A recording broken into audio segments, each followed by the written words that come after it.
Thank you, and please be seated. I'd like to call on the president of CAGNY, Mr. Sung King Min, to please come up.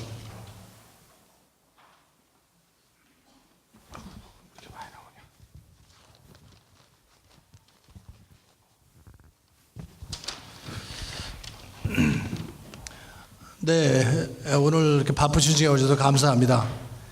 저는 한국말로 하고 우리 JD가 영어로 트랜스레이트 하겠습니다. 먼저 퀸스 커뮤니티 칼리지 쿠스버그 홀로코스트 센터 내에 우리 일본군 위안부 피해자의 희생을 잊지 않기 위해서 영구 전신실 마련을 위한 기금 모금의 밤을 개최하게 돼서 진심으로 기쁘게 생각합니다. I'm very glad to hold this event tonight at the Kupperberg Holocaust Center for the purpose of creating a permanent exhibit on behalf of the Comfort Women. 또 특히 오늘 늦은 밤 이 행사에 참석해 주신 모든 분들에게 감사의 말씀을 전합니다. Thank you all for coming at this late hour. 특별히 이 행사를 뉴욕 한인회와 함께 주최하여 주시는 우리 닥터 프로그 사무총장님께 감사의 말씀을 올립니다.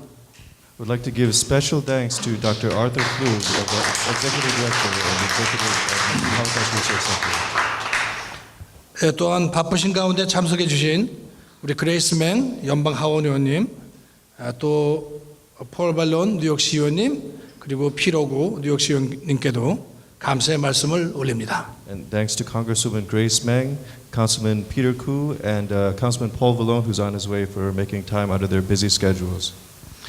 그리고 위안부 이슈를 소재로 해서 유명한 우리 세계적인 예술가 스티브 카발로께도 감사의 말씀을 올립니다. And thanks to world-class artist Mr. Steve Cavallo for his contributions.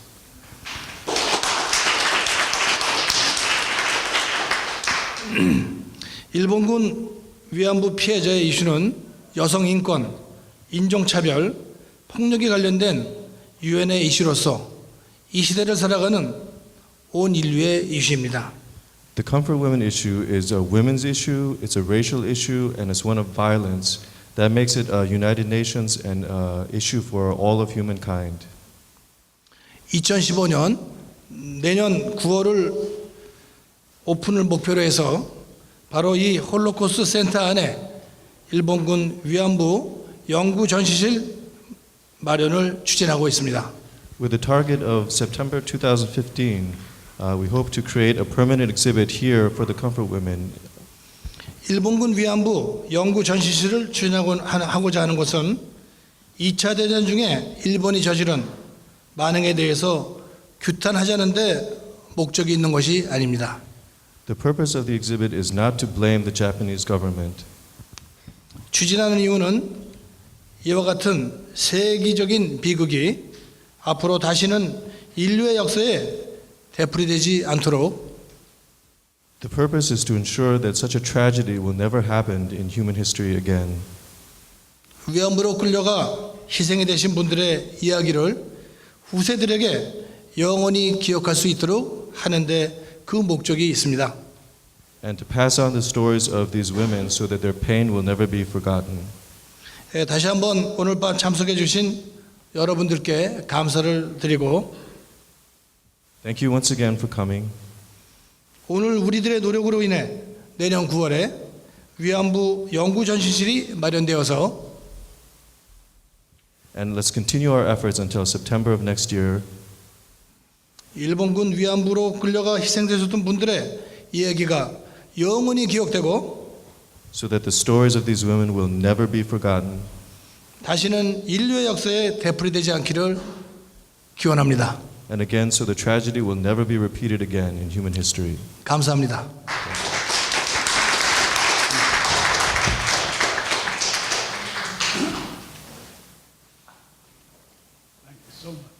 Thank you, Mr. Min. And not really in order of importance, in order of friendship, but I'd like to call on some of our friends who really have helped us in putting this exhibit together by providing the financial support. And I'd like to call first New York City Council member Peter Koo.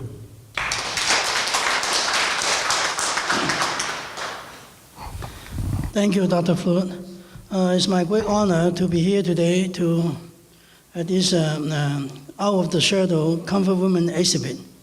This event truly represents Holocaust Center and Kathy's dedication to be a voice for those who no longer speak, and those and whose message has yet to be heard. These innocent women were taken away from their homeland, sent all over the world, where they were forced to do hard labor during the day and raped and brutalized by up to 20 men every night.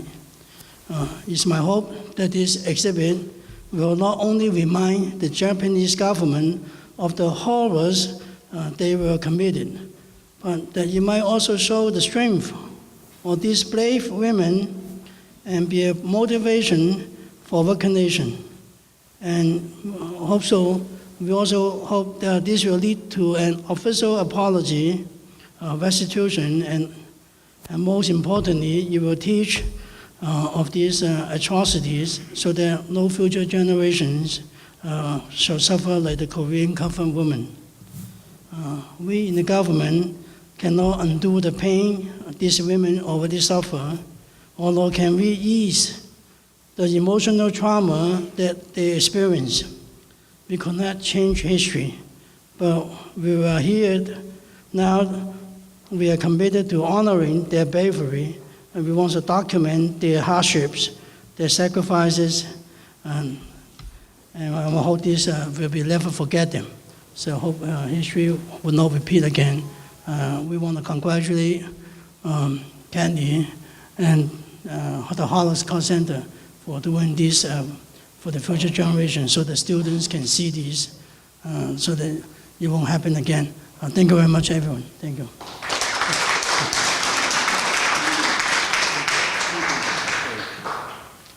And now I'd like to introduce someone who's been a friend of ours since the very beginning of this issue and before this issue even started, United States Congresswoman Grace Meng.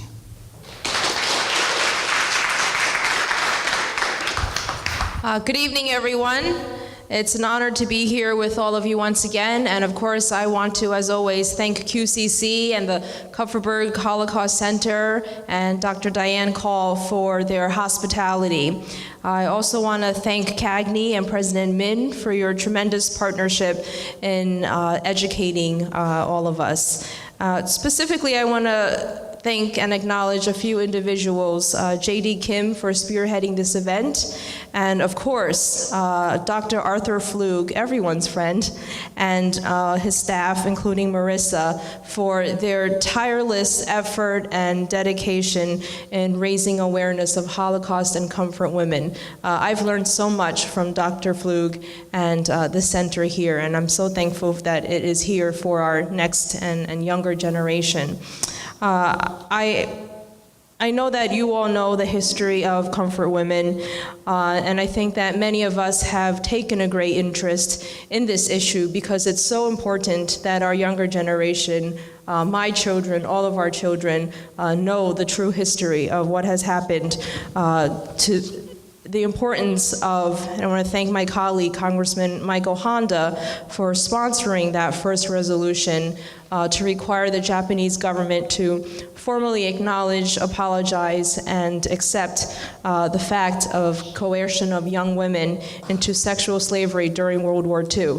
This is something that I brought up during my visit to Japan last year as well, and it's something that we continuously bring up to the government of Japan.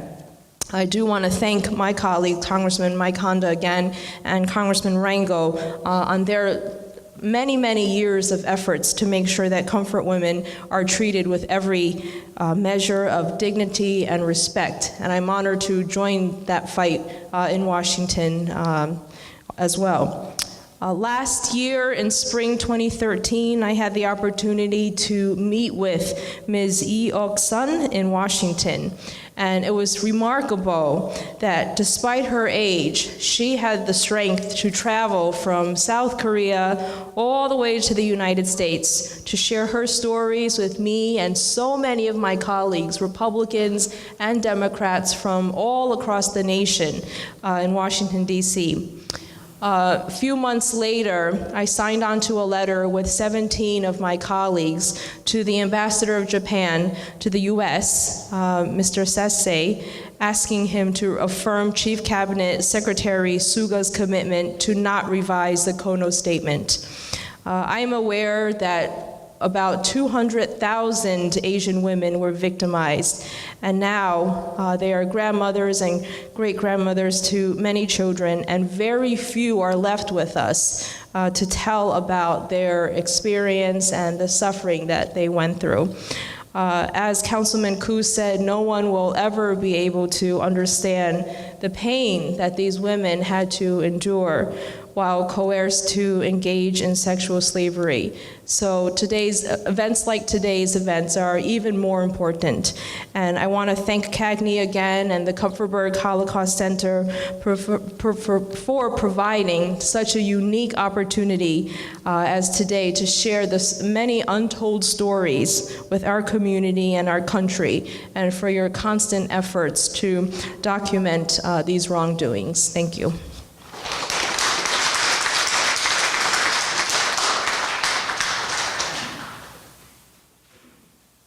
Thank you, Congresswoman Meng. Let me start off by saying that at 8:30 last night, I received a phone call from my older son, and he said, "Dad, can you do me a favor?" He says, "I have to be in real early tomorrow. Can you take Natalie?" Now, Natalie's my 14-year-old granddaughter, one of 6 granddaughters and 3 grandsons. "Can you take Natalie to school? She goes to Bayside, and I always drive her to school." Well, when you ask a grandfather to help you with grandchildren, the answer is, of course, I'll take her wherever you want to go. And she's a fairly savvy young lady. She's 14 years old. And she said to me, "Grandpa, what kind of meeting are you going to tonight?" Because she knows that I'm always heading off to meetings. And I said, "I have a meeting at the Kupferberg Center tonight with a group of Koreans." She said, "Does that have to do with the women you're always talking about who they made them sex slaves?" And I was a little surprised at 13. I wasn't ready to speak to my granddaughter about women being sex slaves, but I said, "Yeah." She said, "You're Jewish, they're Korean. Why are you doing that?" And it's a good question. And I said, "You know why?" I said, "Because it's the right thing to do." And she said to me, "You always say that." And here, when we got our very first contact about the issue of the comfort women in Korea, my immediate reaction was, I'm not sure I want to do this. We're a Holocaust center, and we have our exhibits scheduled. And now we got to do this. So I said to the gentlemen who came in, both of them, I said, "I don't know if I could do it because we don't have the time and the money." And their response was, "Well, if you had the time and the money, what would you do?" And I told them. And I never saw them again for 6 months. And then one day, 6 months later, Steve Cavallo walks in and he says, "I'm here to deliver the exhibit." And those of you who haven't yet seen it, and we have plenty of time this evening, please walk down the gallery and see it. It is one of the most powerful exhibits that I have ever seen, and we take great pride that we are the only Holocaust center in the world who has taken this and developed into an exhibit. I send notices of this to my colleagues at Holocaust centers throughout our organization, and they say, "Send us more. We never heard about it. We'd like to do something about it." And usually you would look at it and say, this is the Comfort Women issue, so it belongs to the history department. But you know who else it belongs to have come in to study about it? The English department. If you go down, you will see two pictures that are not Mr. Cavallo's pictures, but the pictures painted by two of our students who had the opportunity to interview these women via computer on Skype. And instead of handing in a report on what these women said and did, they painted pictures. We have had people from the nursing department visit us to say, we study what it's like to deal with patients who have had trauma.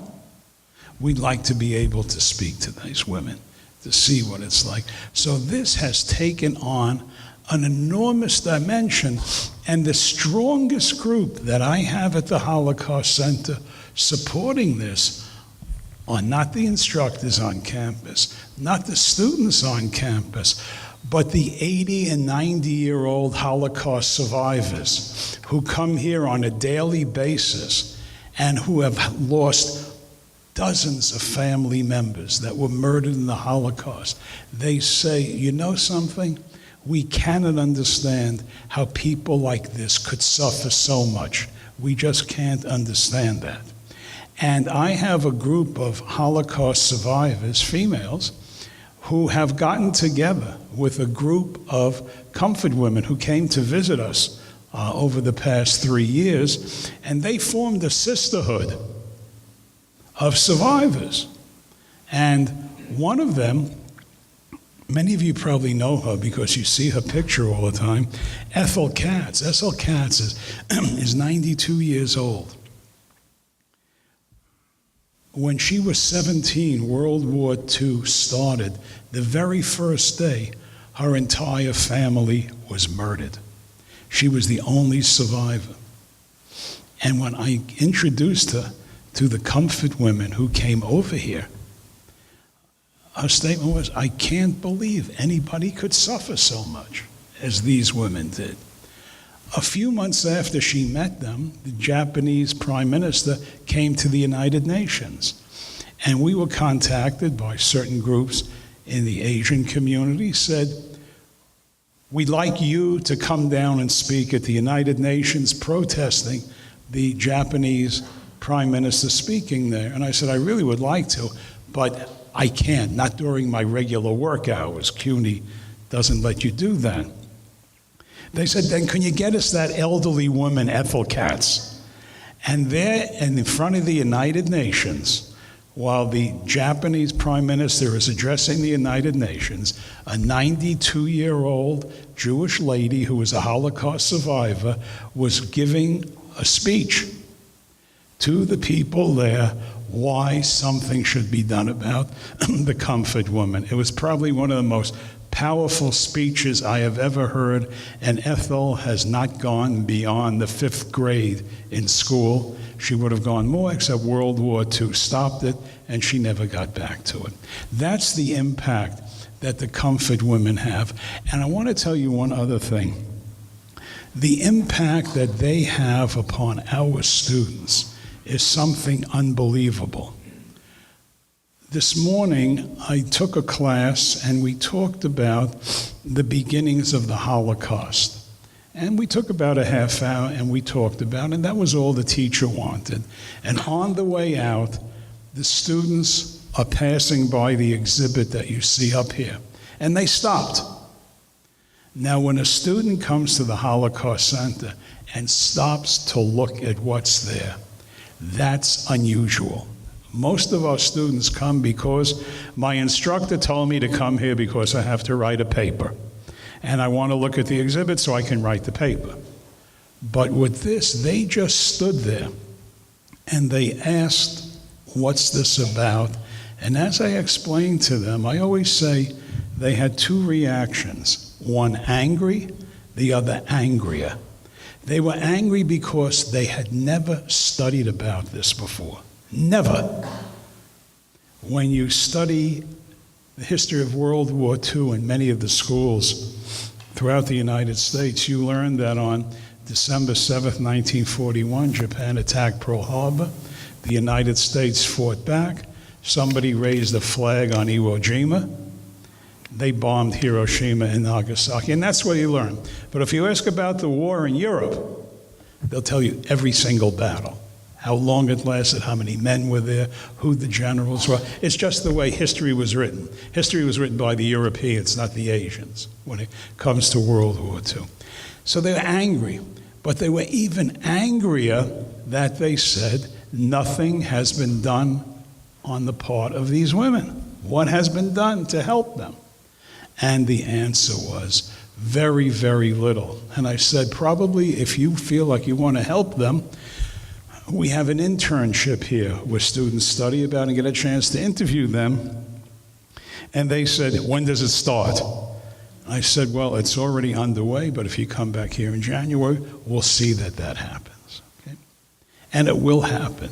I've gotten letters from different universities around the United States saying, we would like to work with you on doing something with this Holocaust Survivor Project. And late this afternoon, I got an email from a professor at Tel Aviv University in Israel saying, we're going to be in New York next week on the 24th. We'd like to get together and see how we could share this understanding of the comfort women with the college we represent in Israel. Amazing, absolutely amazing that that would happen. The next thing that's amazing is probably the most difficult part, and that is we can talk about the comfort women, we can give speeches, we can hand in paintings and drawings, but what we want to do here at the Kupferberg Holocaust Center is do something that will guarantee to these women they will not be forgotten. When our students interview these women, one of the last questions I ask them is, now that you've told me your story, what do you want me to do with it? And they say, please, please tell other people what happened. We don't want to be forgotten. What's amazing about that is when I speak to the students who interview Holocaust survivors, and they say to them, you've told me your story now, what do you want me to do with it? The same thing is, please tell your friends, your families, your teachers, what happened to us. We don't want to be forgotten. So what we have undertaken this year is a campaign, and that campaign is to raise approximately $50,000 to construct a permanent exhibit for the Holocaust, for the comfort women. If you take a look on this side here, you see blackened TV screens. But when those screens are turned on, you will see the faces of Holocaust survivors telling their stories. Behind me, if this black screen is turned on, you will see the history of World War II and the Holocaust and what took place. And finally, on the right side there where that blackened screen is, if you turn that on, you will see the faces of many of our students, all different nationalities, all different races. You touch the face and they tell you the story of the Holocaust survivor that they have interviewed. We want to create the same thing for the comfort women. And we have undertaken a program to do that, along with Cagney and other people. And I must point out, with the help of Councilman Koo and Congresswoman Meng, we are reaching that goal. We need your help to do it, okay? And when people ask me, well, how much should I donate? The answer is as much as you can. As much as you can. The reason is we have to do this. I've taken a pledge that we're going to have this. That means it's guaranteed we're going to have it. But we're going to have it with your help. And tonight is somewhat historic. You can always say when you come next year to the opening of this exhibit, yeah, I was there when they kicked off the campaign to raise money, and I contributed to that. And there are many ways to do it. Some people who are here tonight have purchased a ticket in support of what we're going to do. Other people have looked around. We have a table there for plaques. And if you take a look outside, after I finish speaking, you can go ahead and see a number of plaques out there with the names of people, honoring people, commemorating people, memorializing people, and put that up. And we use the money for those plaques to purchase the necessary items we need for this exhibit. We already have a staff put together to be the committee to organize what's going to be on there. It's headed by Dr. Jimin Kim of the Asian Studies Department of Columbia University, outstanding scholar, who is one of the leading spokesperson for the Comfort Women issue. Or when you walked in, you saw at the desk, there were boxes that had donations on it. Put something in it before you go, okay? It's very, very simple to do. You reach into your pocket, you put it on. The most amazing thing I had with the donation took place 2 weeks ago.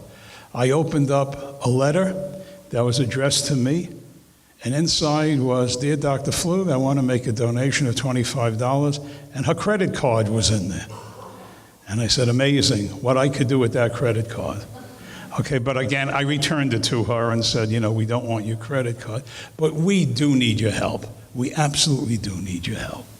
We're in a tough economic times, we know that, but so what? We're always in tough economic times, and people always have excuses why I can't give it, but there's no excuse. There really is no excuse. These women who have gone through so much. I listened to one of the women talk last week, and she said, I'm 93 years old, and what frightens me more than anything else is when I go out shopping. She says, I go into the supermarket, and when I walk into the supermarket, I am terrified that I am going to walk down an aisle, and there will be a husband, a wife, and a little child shopping, and I know that that will never, ever happen to me. That has been taken from me, and the pain is just too much, so I just can't do that. We hope you'll decide before you leave to support us, or if you aren't able to support us tonight, just tell me where you live, and I would be happy to drive you home so you could do that. There's really no excuse. Okay? I'd like now to call on another supporter of the Holocaust Center, who has been of great help to us in publicizing what we're doing, Ms. Han Kyung Choi. Please come forward.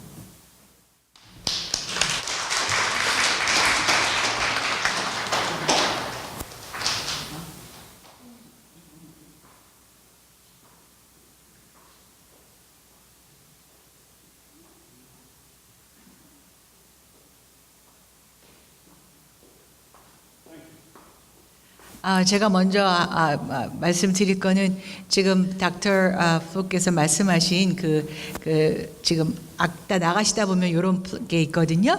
그래서 이거를 보시면은 이게 5,000불부터 250불까지 플래그를 하시는 게 있어요. 그럼 여러분들께서 그걸 찍으시면 그 뒤에 이렇게 쭉 있어서 여러분들 이름까지 써있을 수 있고, 그래서 이게 연구의 저게 벽에다가 다 있을 것입니다. 지금 가시다 보면 거기가 텅 비어 있어요. 한 3-4개밖에 없거든요. 그러니까 여러분께서 해주시고 개인으로 하셔도 되고 단체로 하셔도 되고 그럴 것 같습니다. 그래서 많이 참여해 주시면 참 좋겠습니다. And now I'm going to just talk about just a little bit about what Ms. Hong is gonna sing. She's gonna sing the Korean pansori that she actually little bit modified the really famous song. It's called Han 500년, and she made it a little bit different for this occasion. I just want to talk to you about what she's going to sing. When I look back the world I lived in, I see the time has passed as if nothing happened, but my eyes are flowing with tears for lost country, as if a falling snow will cover this land. Please cover them with our love and support. Grandma, Grandma, please live long life.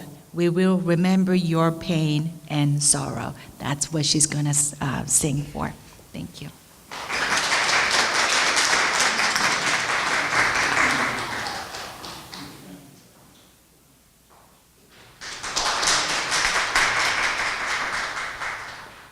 한마는 이 세상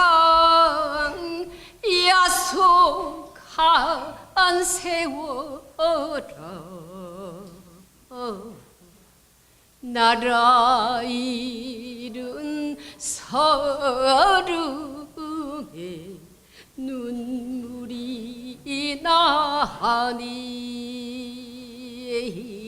아무렴 그렇지 그렇고 말고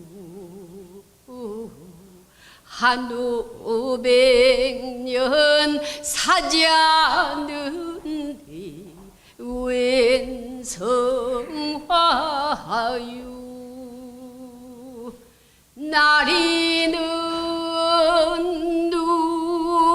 눈이 산천을 뒤덮듯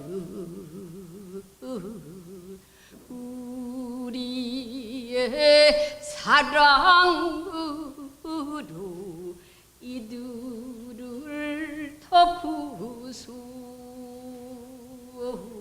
아무렴 그렇지 그렇고 말고 한 500년 사지 않은데 웬 성화유 할머니 할머니 가엾은 할머니 할머니의 아픔을 기억하리라 아무렴 그렇지 그렇고 말고 한 500년 사지 않는데 웬 성화유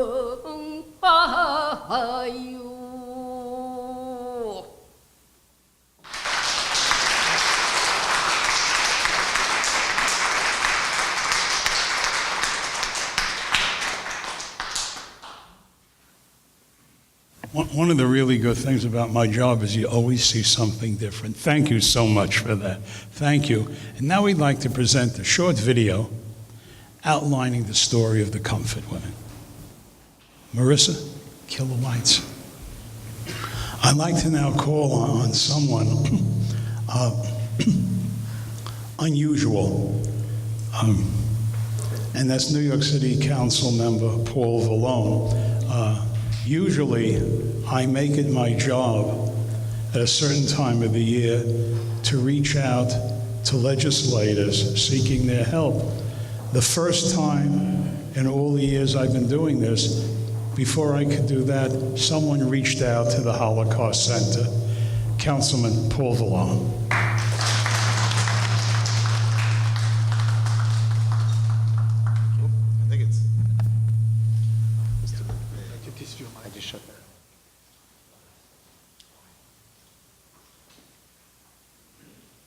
Esteemed friends, it's an honor to be here, and thank you for including me this evening. I think the sign and what we just saw says it all. And if there's anything, as a father of 2 daughters and my 3rd son, these are the important moments in history that we can't forget.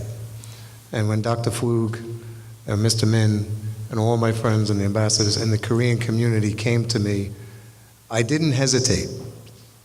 And there were many phone calls that we got and pressure that we received and mail and email and threats that came. And we didn't give in, because you can't erase what happened. So by your support tonight of this amazing fundraiser for such an important event, I thank you, because I want our children to know, and the truth must be heard. And tomorrow's Veterans Day, and many of the veterans, those that came, died for the same reason, to make sure we had a chance to tell our stories And many of them came today at City Hall. We had a hearing today to honor them and their families, to march with them tomorrow to say thank you for giving their lives, just like we say thank you for the women to tell their story for us so we don't forget. My wife is Armenian, and our children now are half Armenian. And in the Armenian culture, there was a genocide that occurred at the turn of the century. And the same thing happened. The Turkish government didn't want the world to know. So they tried to stop Armenia, the smaller country.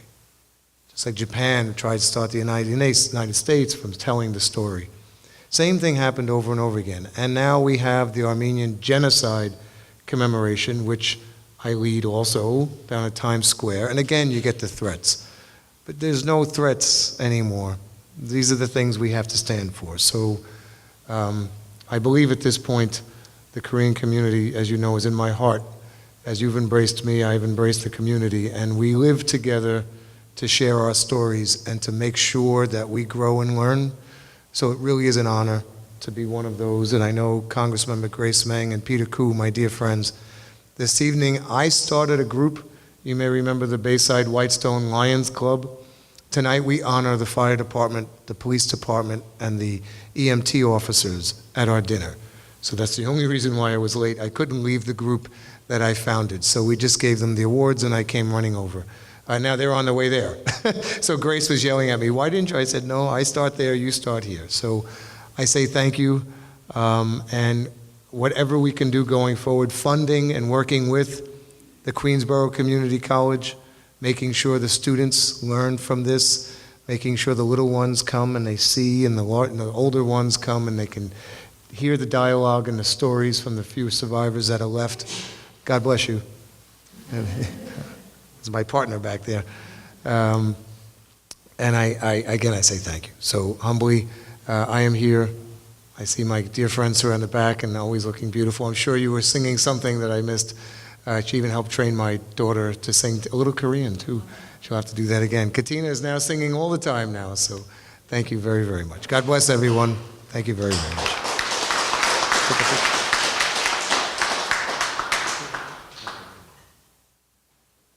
Thank you so much. Thank you. Okay. You've heard me speak, you've heard people speak, but there's a saying, one picture is worth 1,000 words. And happily, we have more than one picture because we have someone who, without his talent, we never really could truly tell the story of the Comfort Women, and that is the person who has become the artist of the Comfort Women, Steve Cavallo. Steve, please come. Well, thank you. I usually start with a quote from Bob Dylan, who was always a hero in my life. He's, I'm sure a lot of you here don't know who Bob Dylan is, but he was a folk singer in the 60s, and he was a protest singer. And I usually start with a quote by him, I'll know my song well before I start singing, meaning I'll study the subject before I start doing paintings about it. But instead, I'd rather open up with a quote from one of the Gospels. And I didn't know I was speaking tonight, or I would have looked up the reference. But in one of the Gospels, Jesus talks about no man builds a tower without first counting the cost. Either that, or he gets the tower half built, and he makes a fool out of himself by not being able to finish it. And this evening, I was asked, how long have I been working on the Comfort Women issue in paintings? And I began in, I believe, 2008. 2009, February, was my first Comfort Women exhibit, and a lot of people didn't know what to make of it. There's been other artists, I'm sure. Chang Jin Lee, I believe, is one other artist who's been doing it for years. But at that time, I didn't know anybody who was doing it, and I began this project telling the stories. A couple of the paintings displayed tonight are from that exhibit. And shortly after that exhibit, I was invited out to the House of Sharing, and I went in September of 2009, and I spent a week there with the women, having breakfast, having dinner, going to the protest with them. And I got to know them personally, and it became something more than an art exhibit. It became something that I was doing these paintings fighting for people who at that time I knew then. In 1 week, you really get to know people, even though we had the language barrier. It didn't matter. Ilchul Kang would take me out to see her garden. We'd take care of the garden. We'd walk the road. A couple of the others would show me the proper way to hold chopsticks, and it became a very personal event. After that, working with Dr. Flug, we've met Yeok Sun several times. I was with Bak Dong Kim out in California. And there was a time when Bak Dong Kim and my wife were sitting on the couch together, huddled under a blanket. We were having a barbecue. It was a cold evening. And she just became, Harmony, I know I don't say it properly, Harmony Kim, I'm giving my best. And all of a sudden it hit me. She's a former comfort woman. This is a woman who I've seen on the internet. This is a woman who I've been working, we were doing the Glendale Memorial at that time. This is a woman who I've been working for and with and in my artwork for all these years, but all of a sudden she was a real person, not a statistic or someone who I read about in a book. And going back to that original quote from the Gospels talking about building the tower, someone said, gee, you've been doing this a long time. You're very dedicated to this. I began this project, and once I got personally involved and emotionally involved, you watch that powerful video there, how do you back down? How do you say, well, now I'm going to go work on something else? We want to see that tower completed. Dr. Flug had the vision of the first U.S. Museum for Comfort Women. And going back to another one of Dr. Flug's story about his granddaughter asking him, you mean the forced sexual slaves? When I did the first Comfort Woman event in 2009 in Palisades Park Library with Mayor Rotundo, we had 2 Chinese and 2 Japanese teenager pairs. They were both brothers and sisters, and they played flute, violin, piano, and so on. And the parents volunteered their children. Now, these aren't little kids. These are 14, 15, 16-year-olds. And again, 2 of them were Chinese, 2 of them were Japanese. I'm sorry, not Japanese, Korean. And the parents said, I'd like my children to perform at this, but first we have to explain to them what the Comfort Women issue is. And I thought that was such a strange thing, and I realize it's a more delicate subject because we're talking about rape to teenagers. But I said to them that's unusual because I don't think there's a 14 or 15-year-old Jewish person who's never heard of the Holocaust, or a 14, 15-year-old African American who's never heard of slavery and so on, or a 14, 15-year-old Japanese person who never heard of Hiroshima or Nagasaki. It was an unusual thing. These children or young teens had never heard of what had happened to their country's women. And here we are just 5, 6 years later, and Dr. Flug's granddaughter knows perfectly well what this is, and so many other people do as well, because the word has been out. People have been fighting, and it's been a big group. I mean, there's some people here that I've worked with many times in the past. And at each of these events, I see 4 or 5 people that we've crossed paths somewhere, whether Washington, California, here. And I'm honored to be a part of it. And I have to thank Dr. Flug for always including me in this. A lot of people with the first memorial, after we got it started, they pushed it aside and the politicians moved in. And so, but Dr. Flug has always included me, never forgotten me in this. And it's a real honor to do something for other people. And again, it's a heartfelt thing, knowing the women personally, as many of us in this room do. So thank you so much. If anybody ever has questions about the paintings, just a quick note on the paintings. People ask, did I have the actual women pose for the paintings? There are 2 paintings in there, portraits of Yeok Sun and Gang Il-chul. And they're just portraits of it. But when I've been with the women, I've always found it imposing on them, with photographers snapping pictures and pose this way, pose that way. I've always worked with models, telling their stories, and I always try to do something.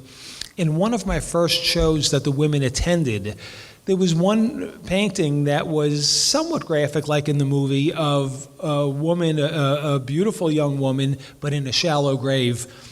And when Bak Dong Kim came to it, I was ashamed that painting was in there. It was a powerful image, but I wouldn't want her to have seen that. And since that show, I always think every painting, no matter how much I want to tell this story, I want to tell it the way they would tell it. If you've noticed, those who've heard the former comfort women or the former sexual slaves speak, they never talk about the war years. They talk about leading up to their being kidnapped, and then they talk about the years afterwards. They very seldom will get up here and talk about their time in the comfort station. And I try to do the same out of respect for them, not to speak so directly, but to do something where it's a conversation between the artist and the viewer. You can pull what you want out of it. If you want to ask me about it, I'm very happy to talk about it. But I do try to paint keeping a respect for the victims in that. And I thank you so much for your time, and I thank you, Dr. Flug, for inviting me up.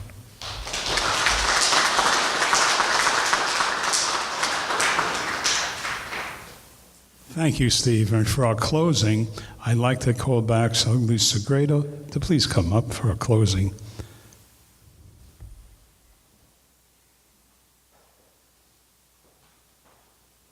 Thank you, Dr. Flug. Since 2012, I've been singing for Comfort to Women. Whether I am embracing students who crossed the borders, and Long Island embraced 6,000 students recently, and I'm Spanish bilingual teacher in Hempstead, and I'm former Human Rights Commissioner of Nassau County. And yesterday, I was here singing in Hebrew for Kristallnacht. So I told the audiences and Dr. Flug, only in United States, we still have human rights. Whether we are embracing children, massive number of children came to Long Island and we take care of them. Or we are celebrating lives of survivors of a Holocaust. Or currently right now, just in Korea, 16 Catholic priests and sisters and 10 Catholic priests visited Comfort Women. I think our minds crossing November 10th. So I thought about what kind of songs can I sing if grandmas were here. Whitfield, 보리밭. While I walk through field of Whitfield, someone is calling me, then I stop. Reminiscent of the past, whistling, I hear beautiful sound coming into my ears. When I look back, there is no one, just beautiful sunset in empty sky, filling my eyes. I thought the grandmas will love to hear that song because I'm sure there were many times they were thinking about their families. Longing to go home, 가고파. And part of this song, it says, why I am not staying in my home. I miss my friends. I would like to forget everything and go back to my home and wear colorful clothes, cry and smile and forget about my past.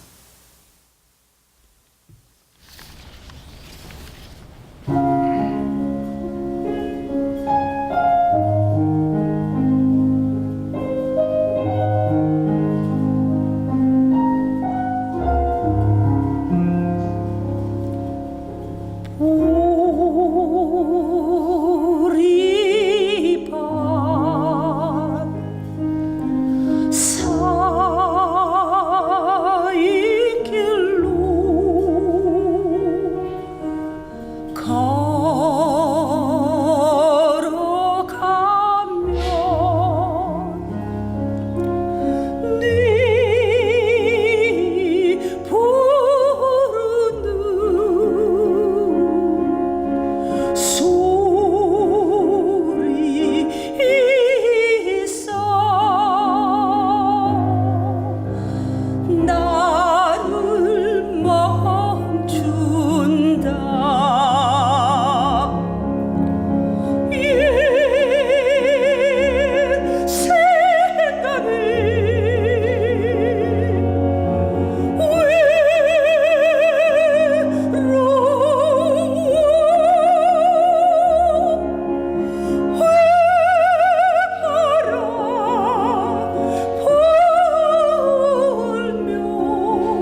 네 고향 남쪽 바다 그 파란 볼 눈에 보이네 꿈엔 들이주리요 그 잔잔하던 고향 바다 지금도 그 물새들 나르리 가고파라 가고파 어릴 적같이 놀던 고향 동무 그리워라 어디 간들 잊어요 그저 놀던 고향 동무 오늘은 뭘 하는고 보고파라 보고파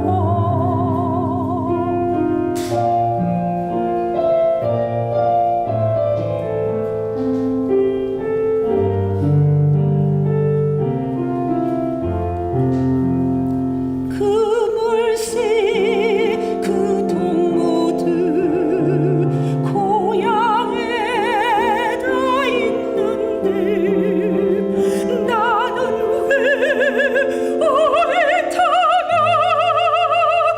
나나 삶에 되었는고 온갖 것다 뿌리치고 돌아갈까 돌아가 가서 안 되려 옛날같이 살고 지고 내 마음 색동문 입혀 웃고 울고 지내고자 그 옛날 그 눈물 없던 때를 찾아가자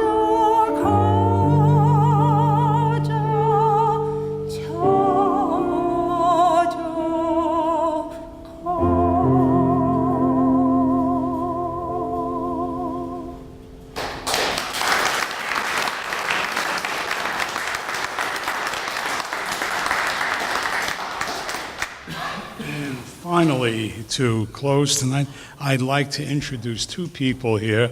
Rochelle Ocampo, president of the Philippine American Unity for Progress Association. And also on campus, we have about a quarter of our students from Asian background. And one of the people who gives them great insight and guidance, I'd like to introduce Florence Say. Florence, thank you. And please, enjoy our refreshments, and please, take a look at our exhibit. Thank you so much.